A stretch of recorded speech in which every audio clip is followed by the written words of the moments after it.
उर्दू के मामले पर एमआईएम ने सरकार पर जमकर हमला बोला है। एमआईएम ने कहा कि बिहार सरकार उर्दू को मिटाने की साजिश में लगी है। एमआईएम का कहना है कि अक़लियतों के वोटों पर अपनी सियासत चमकाने वाली पार्टी अब सरकार में है, लेकिन इस पर वो भी खामोश है। एमआईएम के प्रदेश अध्यक्ष अख्तरुल ईमान के मुताबिक उर्दू टीईटी के 12,000 उम्मीदवारों के मसले को हल नहीं करने का सरकार ने कसम खा लिया है। 8 सालों से उर्दू अभ्यर्थी अपने रिजल्ट का इंतजार कर रहे हैं, जबकि मुख्यमंत्री अपने भाषणों में कहते रहे हैं कि सभी स्कूलों में उर्दू टीचरों की नियुक्ति होगी। अख्तरुल ईमान का कहना है कि अगर मुख्यमंत्री चाहें तो उर्दू टीचरों की नियुक्ति नहीं हो। क्या ऐसा हो सकता है? वज़ीर आला मोहतरम की नीयत पे हम तो शक नहीं कर सकते हैं। उन्होंने उर्दू दोस्ती का मुजाहरा किया है, लेकिन मुझे एक शेर याद आता है कि उनकी बातों पे न जा वो क्या कहता है, उनके कदमों की तरफ देख के वो किधर जाता है। आदमी पश्चिम पश्चिम बोले और पूरब का सफ़र करे, वो कलकत्ता पहुंचेगा, दिल्ली नहीं पहुंचेगा। सरकार करती क्या है और कहती क्या है।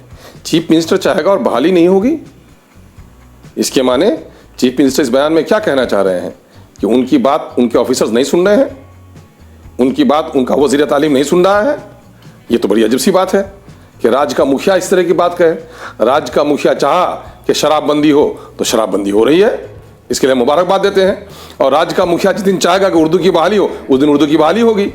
ये मुमकिन है कि सियासी बयान हो सकता है। मेरा इल्ज़ाम तो नहीं, मेरा अंदेशा है कि सियासी बयान हो सकता है। वरना क्या हो जाए साहब, 80,000 से ज़्यादा उर्दू की टीचरों की जगह खाली है। उर्दू पढ़ने वालों की नस्लें उर्दू भूल रही हैं, उर्दू किताबें नहीं मिल रही हैं। 27,000 उर्दू बंगला टीईटी पास उम्मीदवारों में से 12,000 आज भी डंडे खा रहे हैं। उनको बहाल न करने की हुकूमत ने कस्में खा ली हैं। और डिपार्टमेंट ये कहता है कि मेरे पास टीईटी के उर्दू उम्मीदवार नहीं हैं, तो आप एग्ज़ाम क्यों नहीं लेते हैं? अरे बच्चों की नस्लें जा रही है, कोई दूसरा मामला नहीं है कि आज नहीं कल आप कर लेंगे। हमारी नस्ल हर एक दिन, हर एक लम्हा एक बच्चे की तालीम और तरबियत का ज़िंदगी का हिस्सा कीमती गुजर रहा है, और टीचरों से महरूम है स्कूल, और आप फिक्रमंद नहीं हैं। ये दरअसल उर्दू दुश्मनी की इंतहा है। उर्दू की ये हुकूमतें कातिल हैं। उर्दू आबादी के मसाइल को संजीदगी से नहीं लेती, और उर्दू को कत्ल करने का, उर्दू को मिटाने का फैसला हुकूमत ने कर लिया है। खासकर ऑफिसों में बैठे हुए जो बाबू हैं, ये नहीं चाहते हैं। मेरा तो सीधा इल्ज़ाम है कि डिपार्टमेंट ऑफ एजुकेशन के जो ऑफिसर्स हैं उसमें एक बड़ा तबका उर्दू दुश्मनों का है, जो उर्दू की फाइल को हमें से लटका के रखता है, उर्दू को आगे बढ़ने नहीं देता है।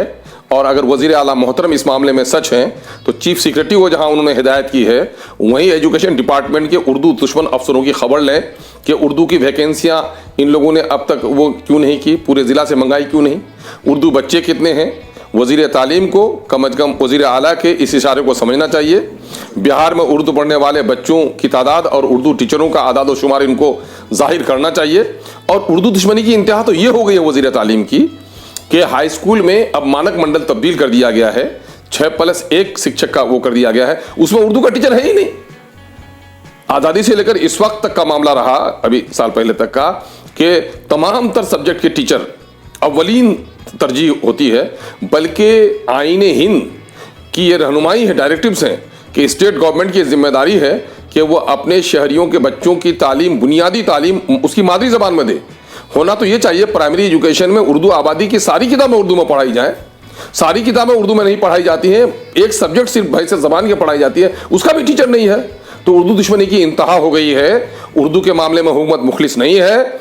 मैं उर्दू के दानिश्वरों से, शायरों से, उर्दू वालों का वोट लेने वाले सियासतदानों से कहता हूँ, उर्दू आबादी से कहता हूँ कि फिर से एक बार गुलाम सरवर साहब मरहूम की तहरीक उठनी चाहिए।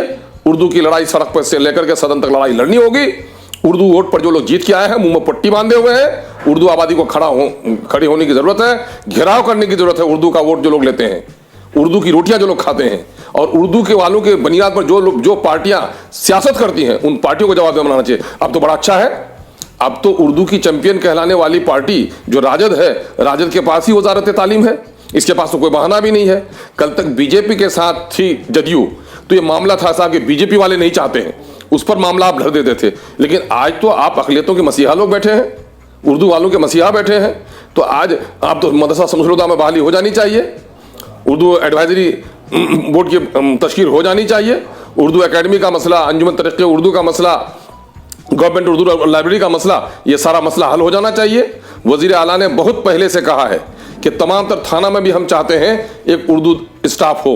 ये ख्वाब कब पूरा होगा? मैं समझता हूं इंसाफ के साथ तरक्की और समाजी इंसाफ, दोनों पार्टियों की हुकूमत के 32-33 साल हो गए और दोनों ने इसको सराहना की है कि हम थाने में देंगे, उर्दू की आबियारी करेंगे। उर्दू के मुशायरा करने से उर्दू परवान नहीं चढ़ेगी। उर्दू के मुशायरे जाते हैं वो कसीदा गोई है, नवाबों को कसीदे सुनाकर कान सहलाए जाते थे। ठीक उसी तरह से हुकूमत उर्दू का पैसा लेकर ये सहनाई बजा रही है। उर्दू जिंदा रहना है, उर्दू को जिंदा रहना है तो उर्दू की निसाबी किताबें बच्चों को मुहैया की जाएं। उर्दू आबादी के दरमियान में उसकी मादरी ज़बान उर्दू में देने का एहतमाम किया जाए। हमारे बच्चे अंग्रेजी पढ़ें, बंगला भी पढ़ें, संस्कृत भी पढ़ें, किसी ज़बान पर कोई पाबंदी नहीं, लेकिन माँ के दूध के कतरे का जो हिस्सा है जिस्म पर, मादरी ज़बान का भी वो हिस्सा है नस्ल पर। इसलिए नस्लों को उर्दू ज़बान से महरूम रखना गोया नौमौलूद बच्चे को माँ के दूध से महरूम रखने के मुतरादिफ है और ये काम ये हुकूमत कर रही है।